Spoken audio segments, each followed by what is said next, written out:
আমরা শেখ মুজিব শেখ হাসিনার শাসন আর বাংলাদেশে চাই না।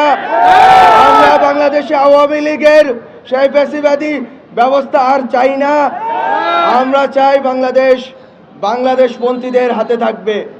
বিএনপি, জামাত নির্বিশেষে যত রাজনৈতিক দল আছে, ছাত্র সংগঠন আছে, ছাত্ররা আছে, শ্রমিক, নারী, আলেম ওলামা আছেন, সবাই যারা বাংলাদেশপন্থী তারাই বাংলাদেশে থাকবেন এবং এই বাংলাদেশে সুষ্ঠু নির্বাচন প্রক্রিয়ার মধ্য দিয়ে তারা পজিটিভ একটি কম্পিটিশনের ভিতর দিয়ে বাংলাদেশে শাসন প্রতিষ্ঠা করবেন। বাংলাদেশের জনগণের বৈষম্য বিরোধী এবং ইনসাফমূলক একটি শাসন ব্যবস্থা কায়েম করবেন। সেটা যারা বাংলাদেশপন্থী তাদের মধ্যকার নির্বাচন হবে। বাংলাদেশ বিরোধী আওয়ামী লীগ ফ্যাসিবাদীদের কোনোভাবেই নির্বাচনে অংশগ্রহণ করতে দেওয়া হবে না। যদি আওয়ামী লীগ আবার ফিরত আসে তাহলে আবারও ফ্যাসিবাদ ফিরত আসবে।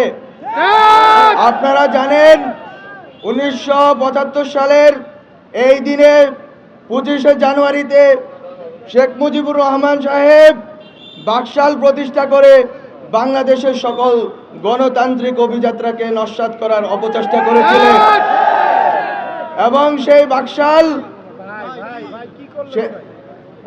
সেই বাকশাল চারটি বাদে অন্য সকল দৈনিক পত্রিকাগুলোকে নিষিদ্ধ করেছিল, মত প্রকাশের স্বাধীনতাকে লুণ্ঠিত করেছিল। আমরা সকল রাজনৈতিক দল, ছাত্র সংগঠন, শ্রমিক সংগঠন, নারী সংগঠন, আলেম ওলামা সবাই মিলে এই ফ্যাসিস্ট হাসিনাকে উৎখাত করেছি। কিন্তু ফ্যাসিস্ট হাসিনা যেই ব্যবস্থার উপরে দাঁড়িয়ে যেই প্রতিষ্ঠানগুলোকে কব্জা করে মানুষের উপরে গণহত্যা চালিয়েছে, নির্বিচার চালিয়েছে, লুটপাট চালিয়েছে, গুম খুন দর্শন করেছে, সে সকল প্রতিষ্ঠানগুলোকে সংস্কার ব্যতীত আমরা যদি ন্যূনতম সংস্কার না করে নির্বাচন করি তাহলে এই প্রতিষ্ঠানগুলো থেকে যাবে এবং জনগণ কখনোই বৈষম্য এবং নিপীড়ন মুক্ত হতে পারবে না। সরকারের যে অগ্রাধিকার আছে,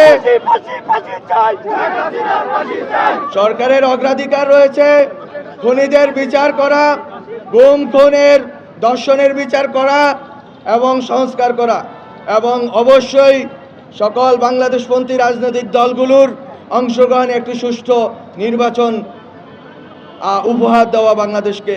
গত 16 বছরে যেটা সম্ভব হয়নি।